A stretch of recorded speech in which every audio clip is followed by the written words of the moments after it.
آج ہم گفتگو کریں گے اخلاق حسنہ میں سے چھٹے خلق حسن پر، اور وہ ہے اخلاص۔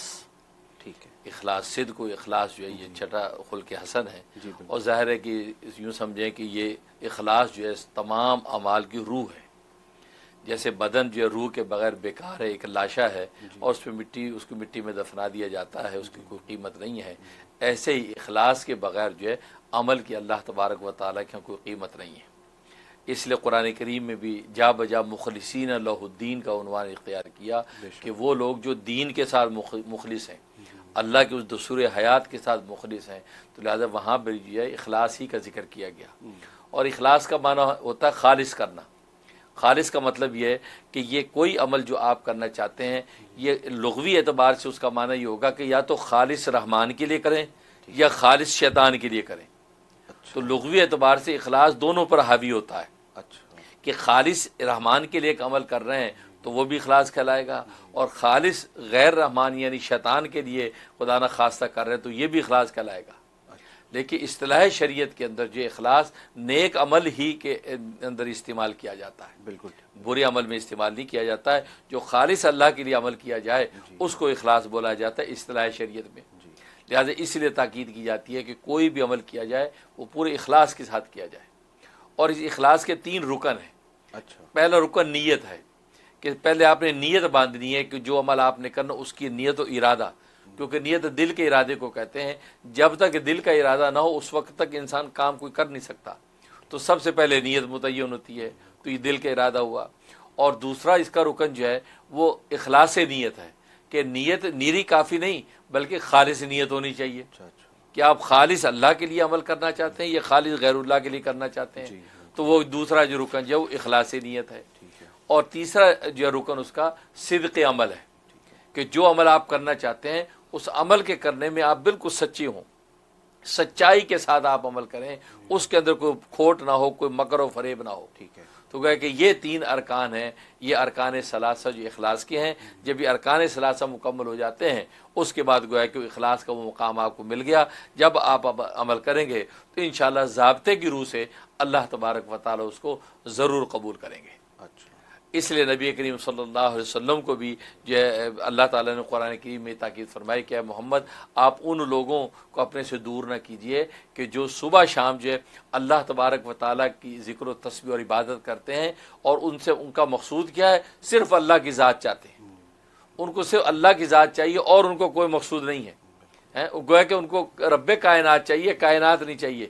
اتنے مخلص ہو کے جو بیٹھے ہیں لوگ، آپ ان کو اپنے سے دور نہ کریں، اپنے قریب رکھیں۔ سبحان اللہ۔ تو معلوم کہ اخلاص کی حقیقت یہ ہے کہ وہ خالص اللہ کی ذات مطلوب ہونی چاہیے۔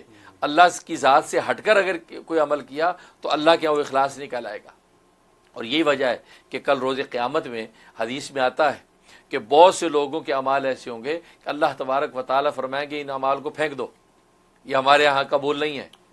تو ملائکہ کہیں گے رب ذوالجلال یہ تو ان کے اعمال نامے میں، ان کی نمازیں ہیں، روزے ہیں، صدقات خیرات بہت کچھ ہے، کیا کہا کہ پھینک دو؟ اس لیے کہ ان اعمال سے میری ذات مقصود نہیں تھی، ان کو یہ میرا غیر مقصود تھا۔ گویا کہ یہ ریا کے لیے اعمال کیے گئے تھے، رضا کے لیے نہیں کیے گئے تھے، لہٰذا ان کو پھینک۔ اور دوسرے بعض لوگوں کے بارے میں اللہ کہیں گے ان کے نامہ اعمال میں یہ اعمال لکھ لو۔ تو ملائکہ کہیں گے رب ذوالجلال انہوں نے تو کیا کچھ نہیں، انہوں نے یہ اعمال تو کیے نہیں، نہ انہوں نے تہجد پڑھی، نہ اشراق پڑھی، نہ انہوں نے روز ایک پارہ تلاوت کیا، نہ انہوں نے نفلی روزے کو رکھے، آپ کیوں لکھوا رہے ہیں؟ کہا کہ نہیں، انہوں نے سچی نیت کی تھی کہ ہم یہ کریں گے لیکن کر نہیں سکے، تو میں ان کی نیت پہ چونکہ مطلع ہو گیا ہوں لہٰذا ان کی نیت کا آج ثواب دے کر اس کے عمل کو لکھ رہا ہوں۔ سبحان اللہ۔ یعنی یہ اخلاصی نیت اتنی طاقتور چیز ہے کہ اگر خالص نیت انسان دل میں کر لے کسی عمل کی اور کر نہ پائے تو اللہ تبارک و تعالیٰ اس عمل کو لکھ لیتے ہیں۔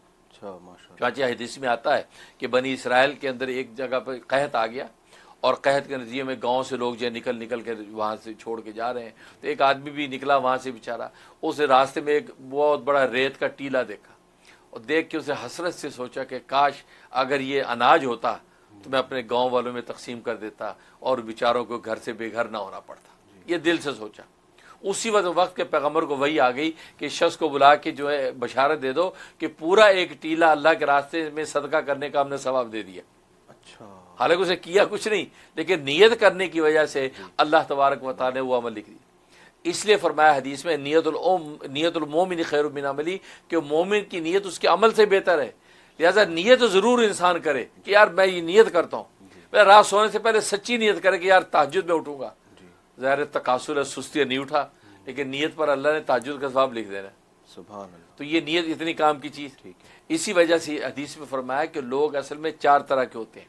اچھا، ہاں، بعض وہ لوگ ہیں کہ جن کو اللہ نے علم بھی دیا اور مال بھی دیا، بالکل ٹھیک ہے، اور وہ علم کو اللہ کے راستے میں پھیلا رہے ہیں اور مال سے خیرات صدقات کر رہے ہیں، اور اس پر ان کو اجر و ثواب مل رہا ہے۔ دوسرا ایک شخص ہے، اس کے پاس نہ علم ہے نہ مال ہے، وہ سوچتا ہے کہ کاش میرے پاس علم اور مال ہوتا جیسے اس شخص کے پاس ہے، میں بھی اشاعت دین کرتا اور میں بھی اللہ کے راستے میں خیرات کرتا۔ اسے نے نیت کی تو فرمایا کہ ان دونوں کو برابر کا اجر و ثواب ملے گا۔ اللہ اکبر، ایک نے حالانکہ فزیکلی کیا، دوسرے صرف نیت ہی کیا ہے، تو نیت کی سچائی اور اخلاص کی وجہ سے اللہ اس کے نام اعمال میں برابر کا ذیل لکھیں گے۔ ماشاء اللہ، اور تیسرا شخص وہ کہ فرمایا کہ اس کو علم نہیں دیا، مال دیا، جہالت ہے، لیکن مال کو اپنی جہالت کی وجہ سے اسراف و تبذیر میں خرچ کرتا ہے، معاصی و گناہ میں خرچ کرتا ہے، اور دنیا کے گلچھڑے اڑا رہا ہے، ٹھاٹ باٹ کر رہا ہے، اور اس کے لیے گناہ اور معاصی لکھی جا رہی ہے۔ ایک چوتھا شخص جو ہے وہ دیکھتا، اس کو کہتا ہے کاش میرے پاس بھی ایسا مال ہو اور میں بھی خوب مزے اڑاؤں، خوب عیاشی کروں اور خوب فحاشی پھیلاؤں، وہ یہ نیت باندھتا ہے۔ نعوذ باللہ، تو فرمایا کہ یہ دونوں کے دونوں گناہ میں برابر ہے، حالانکہ ایک نے گناہ کیا ہے جی، اور دوسرے کیا نہیں، صرف نیت ہی ارادہ کیا کہ کاش میرے پاس مال ہو، میں بھی یوں مزے اڑاؤں، تو فرمایا کہ دونوں گناہ میں برابر۔ اچھا، نیت کی بنا، نیت کی وجہ سے تو نیت ایک ایسی چیز ہے، لہذا نیت کو ہمیشہ خالص رکھنا چاہیے۔ نیت خالص کر کے انسان عمل کی طرف بڑھے، اور عمل میں کوتاہی ہو جائے تو کوتاہی کو اللہ تبارک و تعالیٰ معاف کر دیں گے، لیکن نیت کے اندر کھوٹ اگر ہو تو بڑے سے بڑا بھی عمل ہوگا اللہ منہ پہ مار دیتے ہیں۔ جی، اس لیے اخلاص جو ہے وہ تمام کے تمام اعمال کے اندر بہترین حسن ہے، اس حسن کا پیدا ہونا بہت ضروری ہے۔ جی۔